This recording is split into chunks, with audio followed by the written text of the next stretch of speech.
3 weeks. That was how long Sarah had been rehearsing the words she would say when she finally asked him why. 3 weeks of pressing her palm flat against her sternum in the dark, willing the ache there to mean something less permanent than it felt. 3 weeks of watching Dorian Ashvale from the edges of rooms, learning the geography of his indifference the way you learn the shape of a bruise. By touching it too often, by refusing to believe it won't fade, she had been standing in the corridor outside the war room when she heard it. She had not meant to stop.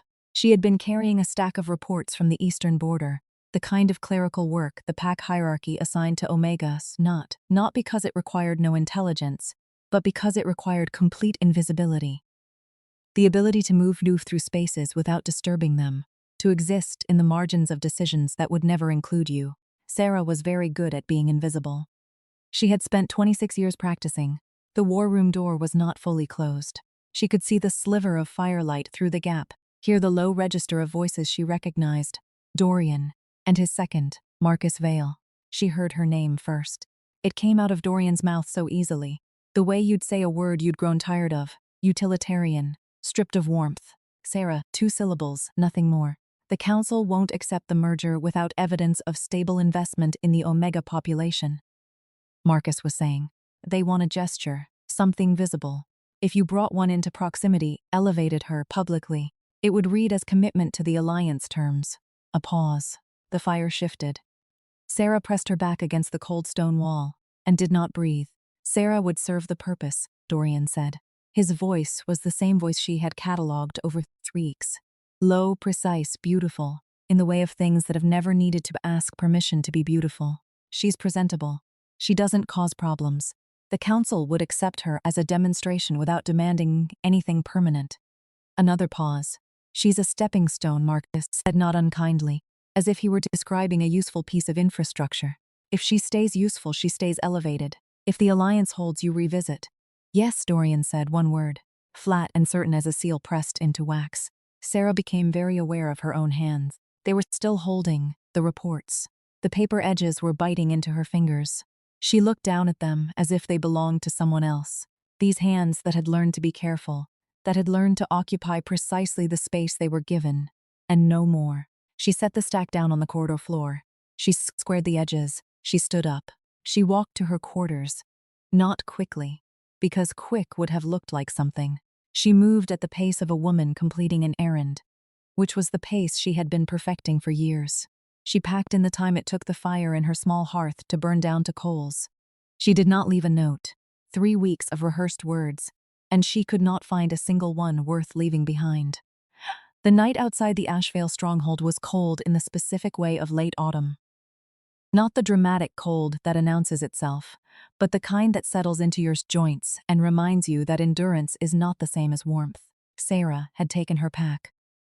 Always the ways the people who have been displaced before learn to keep things ready. And she had walked out through the servants' gate because she knew the rotation of the sentries, and she knew that Bram, who guarded the east wall on the 3rd watch, always drifted south to smoke near the stable lean-to at 1/4 the hour. She had known these things the way she knew everything about the Ashvale pack. Carefully, quietly, because knowledge was the only currency an Omega could accumulate, without anyone noticing she was getting rich. She walked east, not because east was where she meant to go, but because the road east was unpaved and smelled of pine resin and old rain, and both of those things felt honest in a way the groomed paths of the stronghold never had. She had nowhere specific in mind. This was, she acknowledged herself as she walked, both a problem and a relief. The territory of the Lycan kingdoms was old in a way that pressed down on you if you thought about it too directly. Old bloodlines, old grudges, old hierarchies that had calcified into law.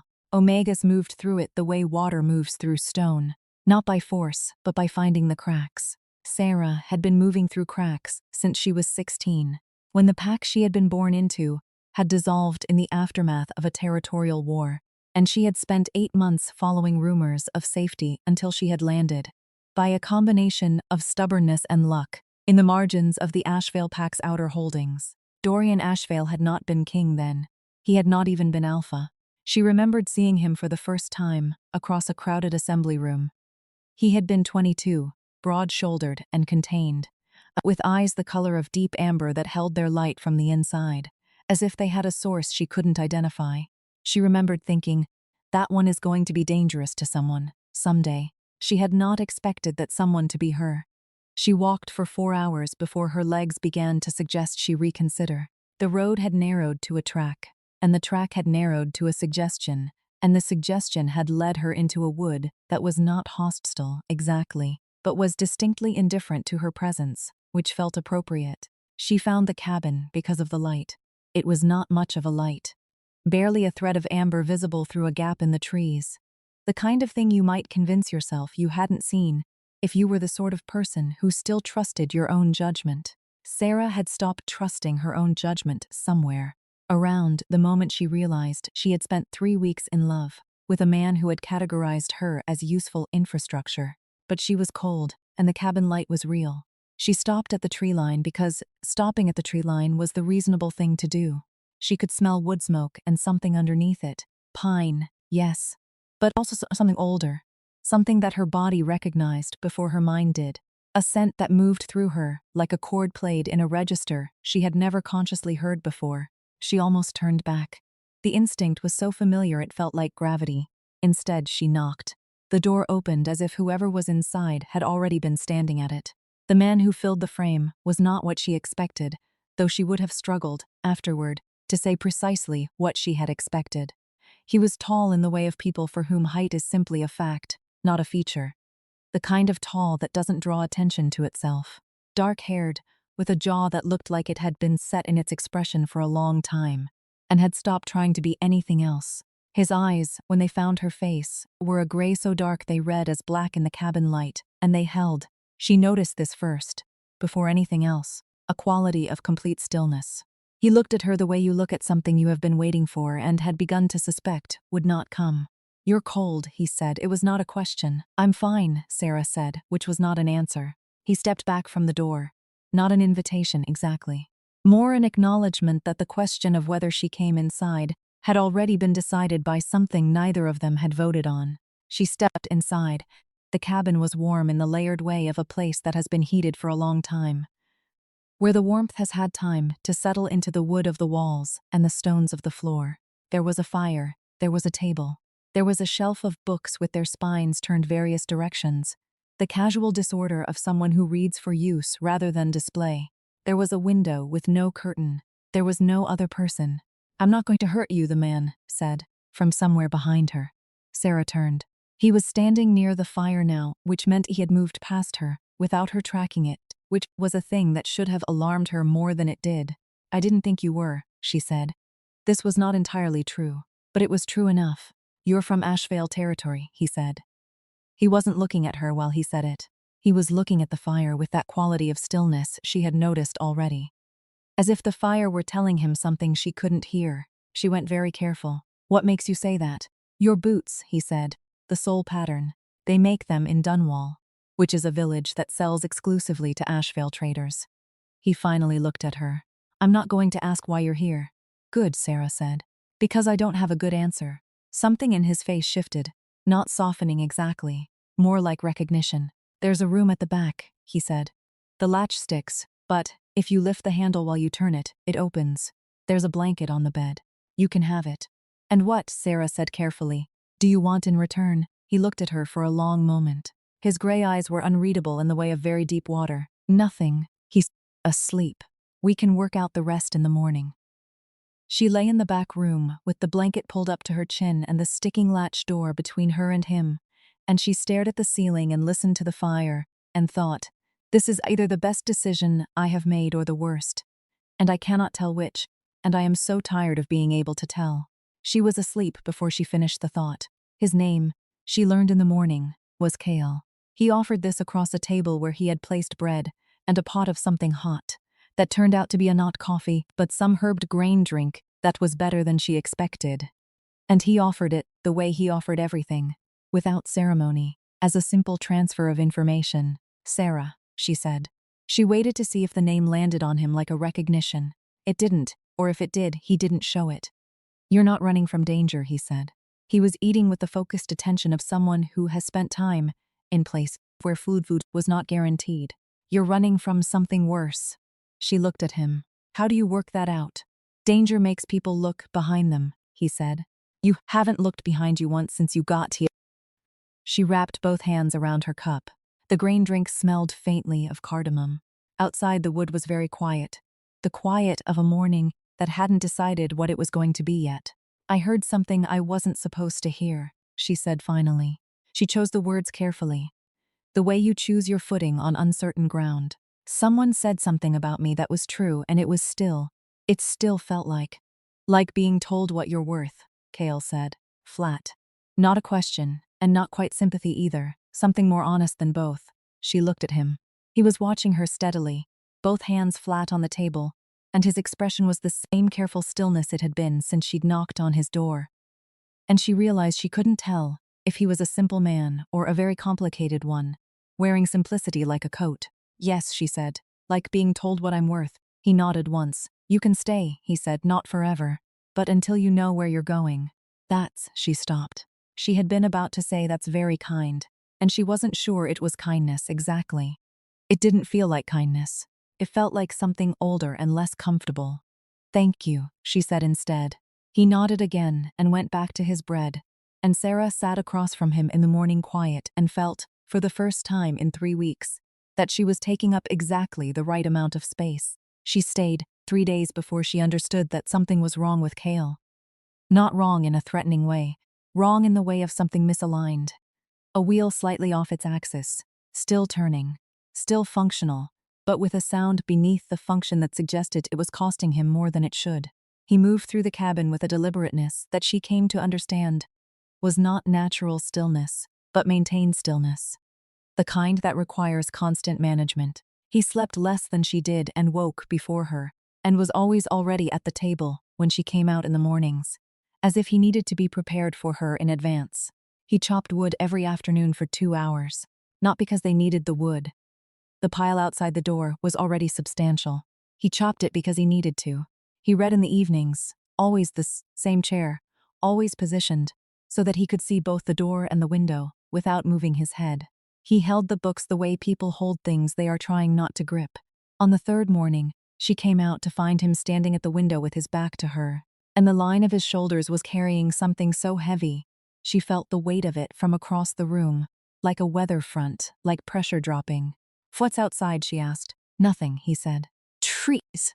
You're watching them like they've done something. He turned from the window. His gray eyes found hers, with an immediacy that still surprised her, that quality of attention, that felt like being located rather than seen. I'm watching them because I like knowing where things are, he said. It's a habit. From where? A pause. A small one, but she caught it. From before, he said. It doesn't matter. She went to stand beside him at the window. The trees were birch and pine, pale-trunked and still in the windless morning. She could smell the resin from here. She could smell him too. That scent that had led her out of the trees to knock on his door, the one her body had recognized before she had. Dark and grounded, like stone after rain, like iron held near heat. It was not a smell she could name, and she had stopped trying. You're protecting something, she said. Not an accusation, an observation. He was quiet for a moment. I'm trying to, he said. The results are debatable. She didn't push. She was not, by practice or inclination, a pusher. But she stayed beside him at the window for a while, looking out at the trees, and after a few minutes she felt the line of his shoulders shift, almost imperceptibly, and whatever he had been carrying redistributed itself. She filed this away. She did not look at it directly. It was on the 5th day that the scouts arrived. She heard them before she saw them. 2 men moving through the wood to the north, not trying to be quiet, which meant they were either careless or wanted to be heard. Sarah was outside pulling water from the well when she caught the sound, and she went still with the bucket in her hand and turned her head toward the north like a compass, finding its direction. Kale was beside her in seconds. She hadn't heard him come out of the cabin. How many, he asked. His voice had changed. Not louder, just different. Stripped of the careful maintenance. Something underneath it now that she couldn't name. 2, she said. North, maybe 200 yards. He looked at her. Something moved across his face. You heard that? She almost said of course, and then didn't, because she could see from his expression that it was not of course. It was something he hadn't expected. The scouts emerged from the tree line. They wore no pack colors she recognized. Neutral gray, the kind of gear that belonged to no one specific. The taller of the two raised a hand in the universal gesture of peaceful approach, which in her experience meant little, but she noted it. They stopped 10 feet from the well. They did not look at Sarah. They looked at Kale with an intensity she recognized, the way subordinates look at authority, not deferring to what he appeared to be, but to what they knew him to be. "My lord," the taller one said. He kept his voice low. "We have news from the Eastern Court." Kale said nothing for 3 full seconds.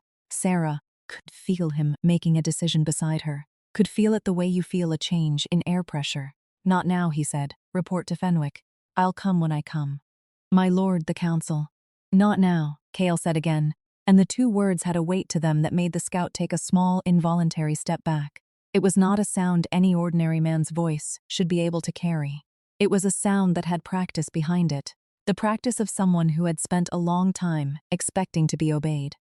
The scouts exchanged a glance and withdrew into the trees without further protest. Sarah set the bucket down at the edge of the well. She looked at it. The water caught the pale morning light and held it. "My lord," she said. Kale was silent. "That's what he called you," she turned.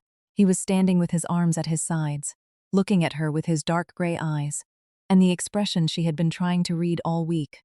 The one that was neither simple nor complicated, but somehow both, layered in a way that required time to parse. "Yes," he said. "Who are you?" He held her gaze. She could see that he was deciding how much to give her. And she could see, too, that he had already decided to give her all of it. The decision had been made before she asked. Maybe before the scouts came. Maybe before she knocked on his door. She had the strange, disorienting sense that some version of this moment had always been approaching. Had been approaching since she was 16, and standing in a crowded assembly room and thinking, that one is going to be dangerous to someone. That thought, she realized with a cold clarity, had been about the wrong man. "My name is Kale Morn," he said. "I am the Lycan king of the Northern Territories. I have been in this wood for 11 months. He paused. "I came here to stop doing damage." She absorbed this. The wood was very quiet around them. Somewhere above, a bird called once and was answered by nothing. "To stop doing damage to whom?" she asked. He looked at her for a long moment, with that quality of stillness that she now understood differently than she had before. Not the stillness of a simple man, but the stillness of one who had learned, with great difficulty, to contain something enormous. "To everyone who needed something from me that I couldn't give without destroying something else," he said. "To the people who wanted me to be what they needed, and less of what I was." She thought of Dorian's voice in the firelit corridor. She thinks of the word, stepping stone, the infrastructure tone, the flat certainty. "I understand that," she said quietly. "I know you do," he said. And there it was again, that quality of having been waiting, of something recognized. "I could smell it on you when you came to the door." She went very still. "What could you smell?" "Grief," he said simply. And underneath it, something they took for granted, something they shouldn't have. She did not speak. She was not sure she could. "I'm not going to tell you I know what you're worth," he said. "I've made too many decisions about people's worth and gotten them wrong. But I can tell you I know what it smells like when someone has been reduced to their utility." He looked away from her, back at the tree line where the scouts had disappeared. "I spent years doing the reducing. I know the smell from the other side." She picked up the bucket. Her hands were steady. She did not know how that was possible, but they were. "Is that why you're here?" she asked. "Penance?" "Something like that," he said. "Or learning the difference between penance and change." A pause. "I haven't worked it out yet." She carried the water inside. He followed. The cabin received them both with the same warm indifference it had offered all week, and Sarah set the bucket on the counter and looked around the space, the books with their turned spines, the window without a curtain, the fire, and understood that she had not wandered here by accident.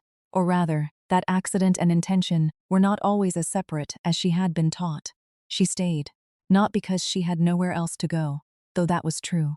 Not because he was the Lycan king of the Northern Territories, though that fact was now sitting in the room with them, like a piece of furniture she hadn't arranged. She stayed, because of the quality of the silence he offered, which was the silence of a person who had looked at something difficult in themselves, and not looked away, and which was, she realized, the rarest thing she had ever been close to.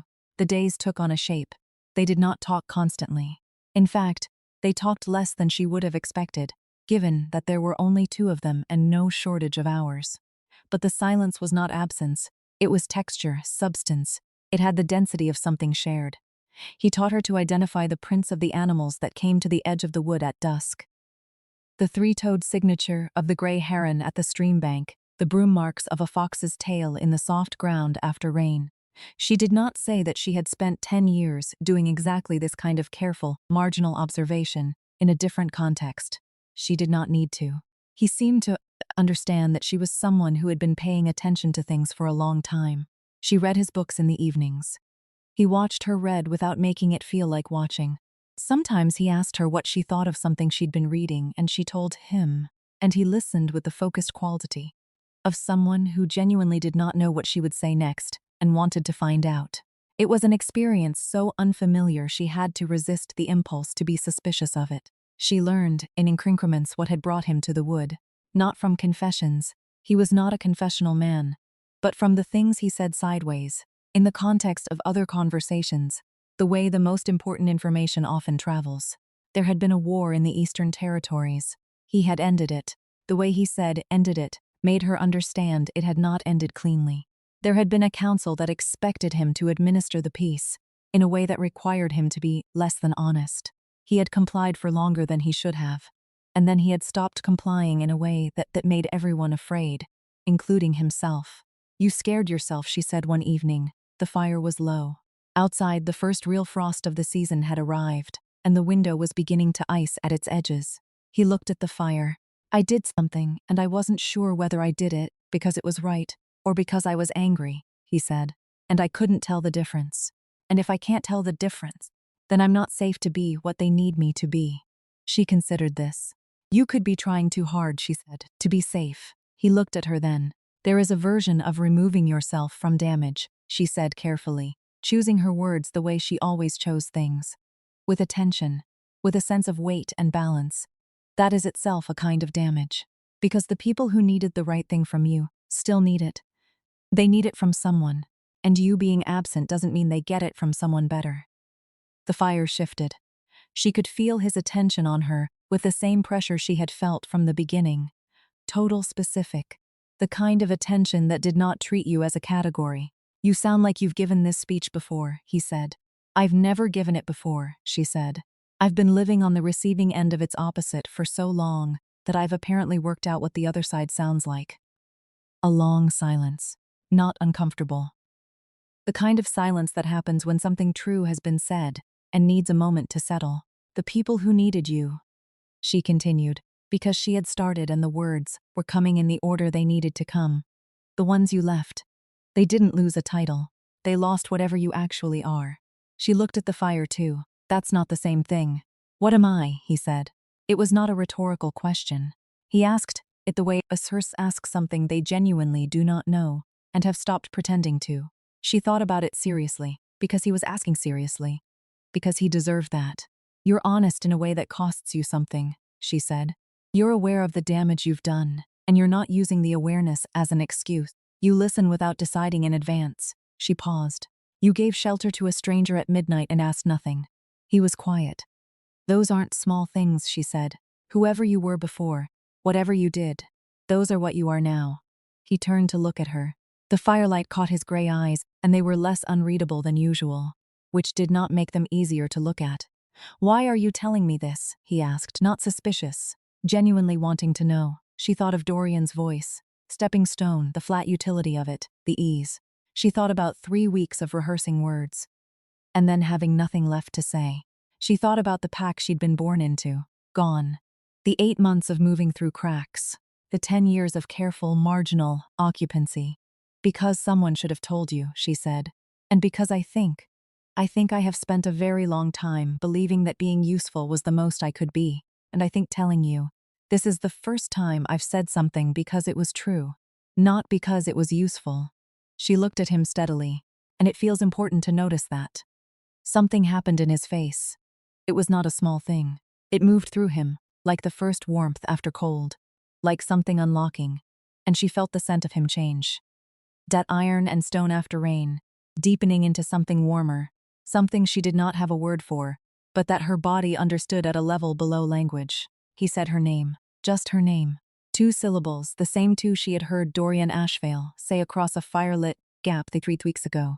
But the difference between the 2 tellings was so vast, so structural, that it seemed impossible they were the same word. She understood then what her body had been telling her since the first night. She understood the recognition, the scent, the sense of location rather than sight. She had read enough about the bond, every Omega had, in the same careful way you study the map of a country you've been told you'll never visit, to know the shape of what she was feeling. She had just not believed it could apply to her. Keikil, she said. The name fit in her mouth like it had always been there. He crossed the distance between them in the way water moves when the last barrier is removed. Not dramatic, not sudden, but inevitable. He sat beside her on the low bench before the fire, and he did not touch her, and she understood that he would not touch her until she indicated that she wanted him to. That this too was part of who he was. The integrity as restraint that made the restraint itself a kind of tenderness. She reached out and put her hand over his, where it rested on his knee. He turned his hand under hers and held it. And that was all, and it was enough. And outside the first frost deepened, and the wood was still, and the fire burned down through its last good logs, and they did not move. In the morning, before either of them had said anything substantial, a knock came at the door. Not scouts this time. The person on the other side of the door when Cale opened it was a woman of about 60, with iron-gray hair, and the bearing of someone who has spent decades being right and has the patience to wait for everyone else to figure it out. She wore a council sash, the pale blue of the Northern Territory's judiciary, and she was alone, which was either very brave or very confident. Lady Fenn, Cale said. My lord, she said, looking past him at Sarah, with an expression that was not hostile and was not warm. The expression of a woman who has arrived with information and is deciding who needs to have it. I came to bring news about the Ashvale situation. Sarah felt the name hit her in the solar plexus. She stood up from the table. What situation? Lady Fenn looked at her directly now, and her eyes were the sharp, cataloging kind, the kind that had been making assessments for decades and rarely got them wrong. You are the Omega they're looking for, she said. Not a question. Sarah from the Ashvale Outer Holdings. I'm not lost, Sarah said carefully. No, Lady Fenn said.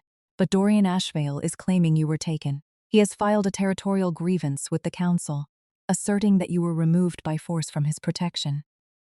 The silence that followed this was enormous. Sarah was aware of Cale, very still in the doorway. She was aware of her own heartbeat, which had done something complicated and then steadied. That is a lie, Sarah said. Her voice came out even. She was surprised by how even it was. I left. I walked out through the east gate between the 3rd and 4th watch. No one took me. I was not held. I know that, Lady Fenn said. Which is why I came here instead of to the assembly. The grievance is political. Ashvale needs the council alliance, and the alliance requires evidence of stable Omega relations. Her gaze moved to Cale. My lord, if she is here under your protection, the grievance fails. But the council will require her testimony. The council will have it, Sarah said. Both of them looked at her. She had not planned to say it. She had not planned anything. She was operating, she realized, on something different than planning. Something that felt like the first time she had ever moved forward rather than sideways. The council will have my testimony, she said again. I left of my own choice. I can say why. I can say exactly what I heard and in what context, and what it revealed about the way Dorian Ashvale views his Omega population. She straightened. She was aware of her height, her posture, the specific space she was taking up and choosing to take up. If the council's alliance terms require evidence of stable Omega relations, then they should hear from an Omega about what that instability actually looks like. Not from Ashvale, not as a filing, from me, directly. Lady Fenn looked at her for a long moment. Something in the older woman's face shifted. Not surprise exactly, but adjustment, a recalibration. That would require you to present at the full council session, she said. It would be public. Your name, your testimony, Ashvale's response. All of it would be a matter of record. Good, Sarah said. Let it be a matter of record. She heard Cale exhale behind her. She didn't turn to look at him. She kept her eyes on Lady Fenn. I'll arrange the session, Lady Fenn said. She looked between the two of them one more time, with those sharp, cataloging eyes. And whatever she saw seemed to satisfy her some private calculation. 3 days, she said. The Eastern Court. She turned and walked back into the wood. Cale closed the door. Sarah was still standing in the middle of the room. Her hands were at her sides. She became aware, slowly, that they were trembling. Not from fear exactly. From the particular physical sensation of having done something that could not be undone, which is distinct from regret and sometimes adjacent to relief. You don't have to do this, Cale said. He was behind her. She could feel the warmth of him, the stone and iron scent deepened now, with something she was still learning to name. I know, she said. That's why I'm going to. She turned. He was close enough that she had to look up to meet his eyes, and his gray eyes were holding something she hadn't seen in them before. Not the careful stillness, not the weight, but a kind of arrested warmth, like something thawing. I spent 10 years being careful, she said. Careful about how much space I took. Careful about what I asked for. Careful about what I wanted and whether wanting it was allowed. She held his gaze. And then I heard a man say I was a stepping stone. And I walked out. And I ended up here. She paused. And I think the walking out and the ending up here are the same gesture. I think they're both me, finally asking for the space I'm owed. He lifted one hand and very gently pushed a strand of hair from her face. The way you do something you have wanted to do for a long time and are making sure you're doing it right. You're owed more than space, he said. She felt the bond between them like something that had always been there and had finally been acknowledged. Not created, not performed, but recognized. Like finding your own name in a document you'd been told you weren't in. I know, she said. I'm starting to understand that. The morning of the council session arrived clear and cold, the kind of morning that feels like testimony itself. Nothing hidden, everything lit. Sarah dressed in the clothes she had. They were not the kind of clothes you wear to address a full council session. And she knew this, and she had decided it did not matter in the specific way that things stop mattering when you have finally worked out what actually does. She was clean, she was rested, she knew what she was going to say. Cale offered to come with her. She had expected him to come with her. She had expected the Lycan king of the Northern Territories to walk into the council chamber and fill it with his authority, and have whatever words he said be the words that mattered. She told him no. He received this with the quality of stillness she now loved, the stillness that was not passivity but respect. All right, he said. This is mine to do, she said. The outcome will be mine. Whether it goes well or badly, it will be mine. I know, he said. I'll be at the east door, not inside. Just at the door. She thought about telling him that wasn't necessary, and then didn't, because it was necessary, and they both knew it, and pretending it wasn't would be the kind of performance she was done with. Thank you, she said. She walked to the eastern court of the Northern Territories in clear, cold air, and she did not look behind her. The council chamber was older than she had imagined. Gray stone, high ceilinged, with light coming in from windows set near the roof, so that everything was illuminated from above, which meant no one could stand in shadow. She noted this with the attention she brought to everything. Someone had designed this room to make concealment difficult. She stood in the center of the room. There were 12 council members arranged in a horseshoe before her. Lady Fenn sat at the right end, her gray head straight, her expression neutral. At the opposite end, Dorian Ashvale sat in the observer's position, not counsel but party to the filing, and therefore present. She looked at him. He was exactly as she remembered.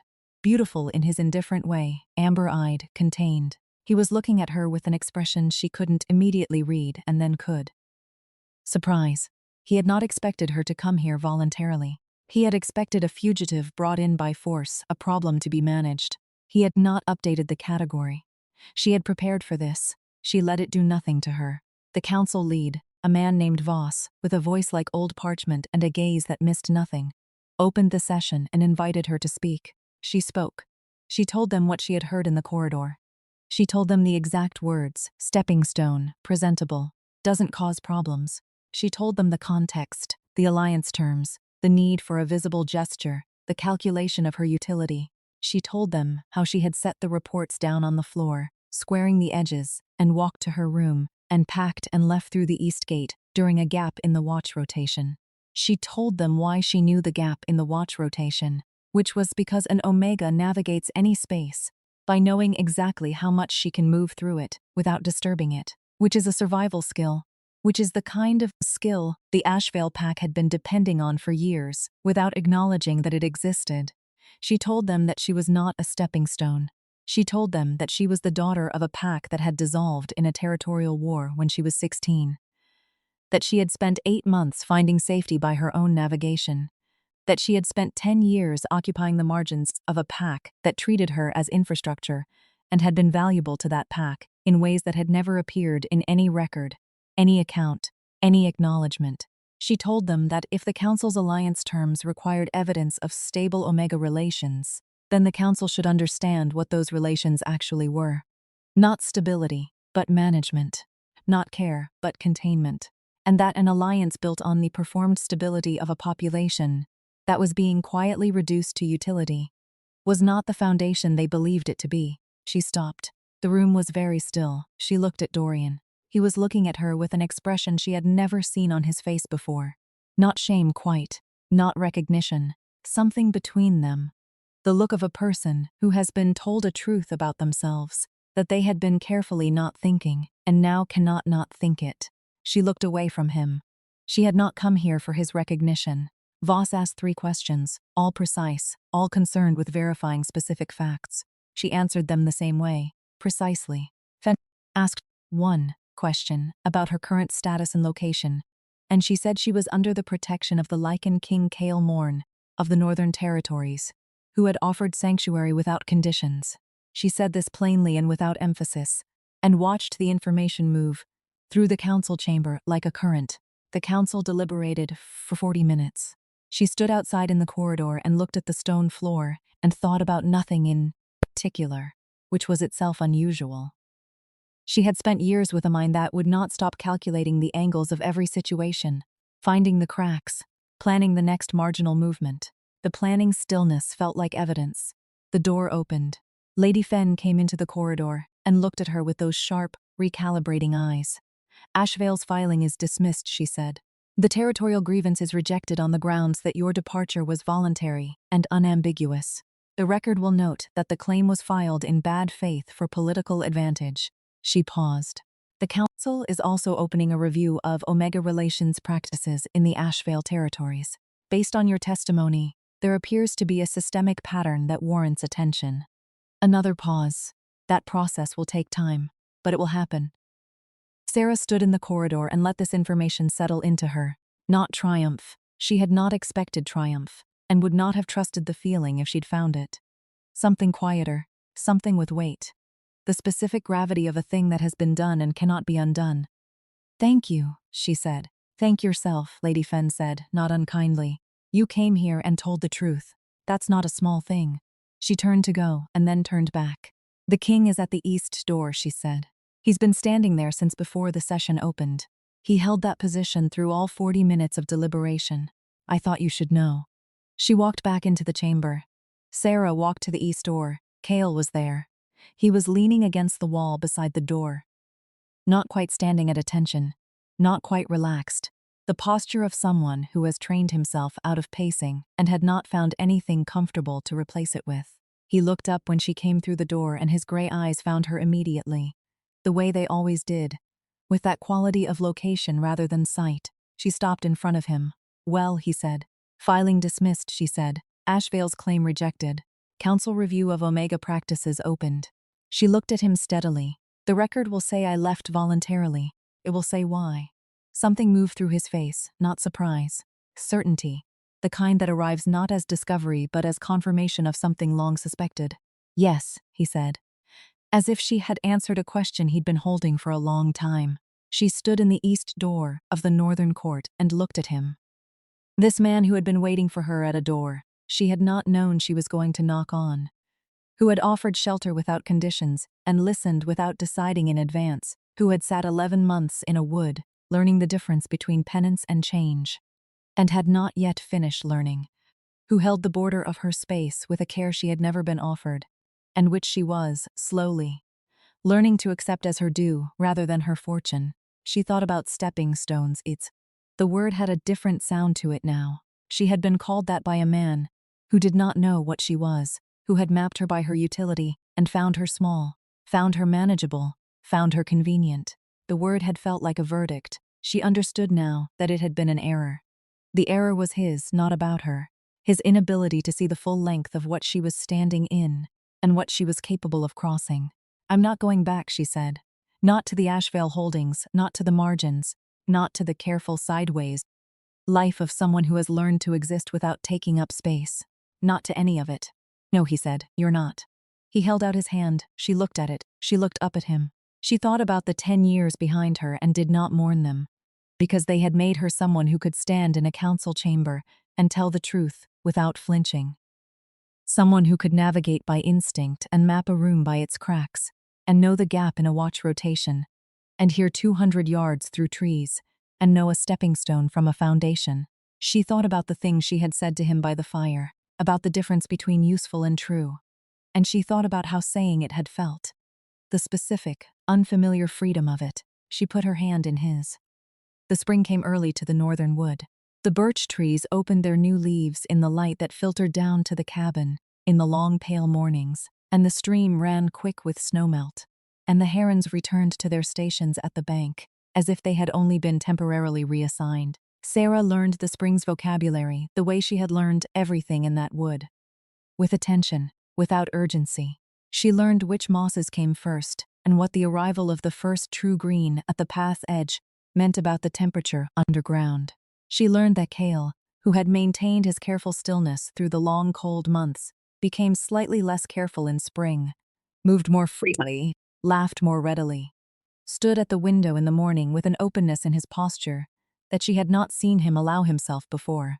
She learned that she had a laugh that surprised people, including herself, low and sudden, and apparently, according to Cale, something she did not deploy frequently enough. She did not return to a pack, not yet, and perhaps not in the form she had known it.